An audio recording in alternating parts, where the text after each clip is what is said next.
Asesmen nasional dilaksanakan di semua sekolah, madrasah, dan program pendidikan kesetaraan. Sampel peserta didik yang mengikuti asesmen nasional dipilih secara acak, sedangkan kepala satuan pendidikan serta guru seluruhnya akan berpartisipasi. Bagaimanakah mekanisme kepesertaan tersebut dalam implementasi?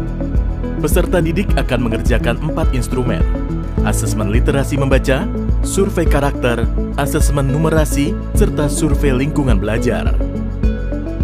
Peserta didik jenjang pendidikan dasar dipilih secara acak oleh Kemdikbud dengan jumlah maksimal 30. Sementara untuk jenjang pendidikan menengah dipilih secara acak dengan jumlah maksimal 45 murid. Masing-masing jenjang memiliki 5 orang peserta cadangan.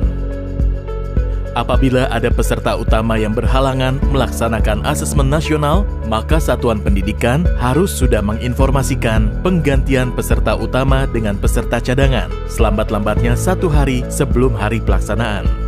Peserta cadangan yang terpilih harus menyelesaikan keempat jenis instrumen secara lengkap sesuai jadwal yang telah ditentukan. Kementerian Pendidikan dan Kebudayaan tidak menyediakan jadwal asesmen susulan. Peserta yang tidak hadir pada hari pelaksanaan tidak diberikan kesempatan untuk melakukan susulan dan datanya tidak diikutkan dalam penentuan hasil satuan pendidikan. Bila asesmen nasional di satuan pendidikan tidak dapat dilaksanakan karena adanya keadaan situasi darurat dan kejadian luar biasa seperti listrik padam atau bencana alam, maka dapat dilakukan penjadwalan ulang. Terkait pelaksanaan survei lingkungan belajar oleh guru dan kepala satuan pendidikan, beberapa hal perlu diperhatikan. 1.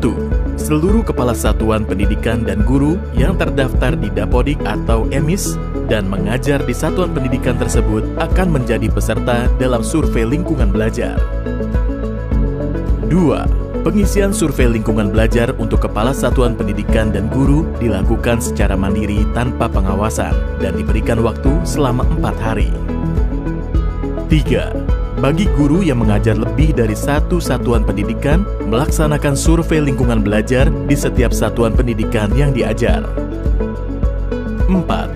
Bagi kepala satuan pendidikan yang memimpin lebih dari 1 satuan pendidikan, melaksanakan survei lingkungan belajar di setiap satuan pendidikan yang dipimpin. Apabila kepala satuan pendidikan yang berperan sebagai guru, maka akan mengisi survei lingkungan belajar baik sebagai kepala satuan pendidikan maupun sebagai guru. Sangat penting bagi setiap satuan pendidikan mendapat potret yang utuh mengenai kondisi pendidikan yang sebenarnya. Oleh karena itu, partisipasi aktif untuk melaksanakan asesmen nasional dengan menjunjung integritas tinggi akan mendorong dihasilkannya informasi yang akurat dan komprehensif. Dengan mensukseskan pelaksanaan asesmen nasional, mari kita tingkatkan mutu pendidikan di Indonesia.